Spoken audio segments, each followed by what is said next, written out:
Have you ever wished for something with all your heart? What if you were granted not just one wish, but anything you could ever imagine? This is the story of a humble fisherman who learns that the greatest treasures are not always the ones we wish for.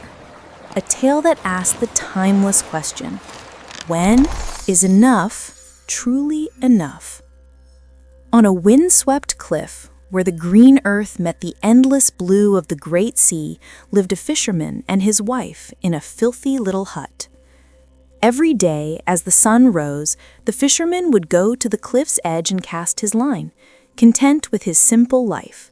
He was happy, but his wife was not. A storm of dissatisfaction was always brewing in her heart.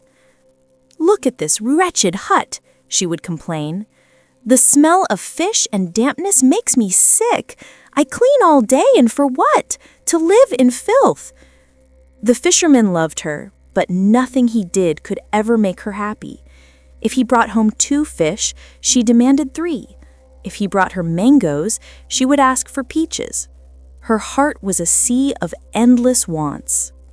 One day, after hours of sitting by the calm blue water with no luck, the fisherman felt a sudden heavy tug on his line.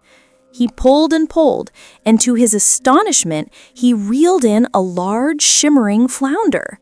But this was no ordinary fish. Its scales shone with the colors of a sunrise. Suddenly, a clear voice spoke. "Fisherman, please let me go. I am not a real fish, but an enchanted prince." The fisherman, startled but kind, replied, "Say no more. A talking fish is not one I wish to eat. Go, be free." He released the prince back into the water and went home with an empty basket but a full heart. When he told his wife, she was furious. "You caught an enchanted prince and asked for nothing?" she shrieked. "We live in this stinking hut. Go back and ask for a cozy little cottage." The fisherman, not wanting to argue, returned to the sea. The water was no longer clear blue, but a murky green and yellow. He called out, "Magic fish, can you hear me?" The flounder appeared. "What does she want?" "My wife is not happy," the fisherman sighed. "She wants a cottage." "Go back," said the fish. "She already has it." And it was true. The filthy hut was gone, and in its place stood a beautiful cottage. For a short while, his wife was pleased, but soon the cottage felt too small. "Husband," she declared one morning, "this is not enough. I want to be queen and live in a grand stone castle. Go to the fish." With a heavy heart, the fisherman went back. The sea was now a dark, churning purple, and the wind howled. He called for the fish, his voice trembling. "What does she want now?" the flounder asked, his voice weary. "She wants to be queen and live in a castle," the fisherman whispered. "Go back. She already has it."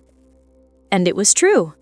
The magnificent castle was gone, and his wife on a golden throne, a heavy crown on her head. But even this was not enough. Her greed grew with each wish. First, she wanted to be emperor. The fish granted it. Then, she wanted to be pope. The fish granted that too. Each time the fisherman returned to the sea, the storm grew worse, the sky darker, the waves more violent.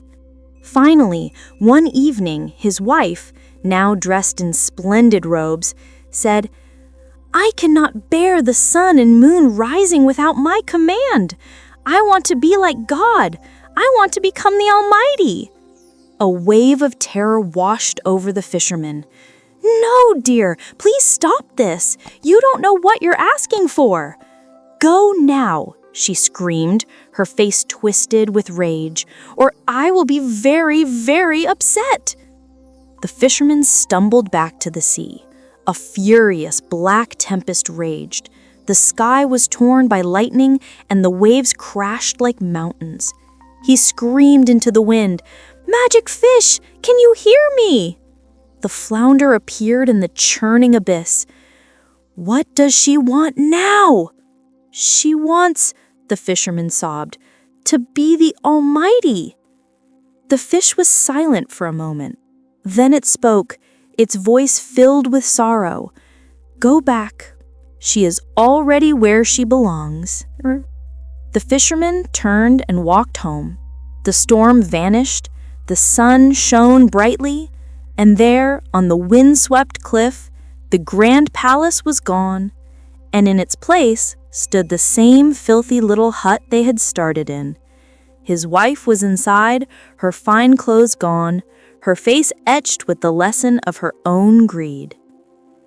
And so, the fisherman and his wife learned that true happiness was not in a palace, a throne, or in commanding the heavens, but in the quiet peace of the life they already had, in the warmth of a shared meal, and the love they held for each other.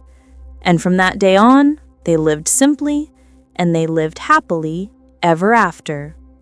If you enjoyed this journey and believe in the magic of a well-told story, we invite you to continue the adventure with us. Follow Star Snooze Tales for more timeless fables and fairy tales from around the world. The next story is just a dream away.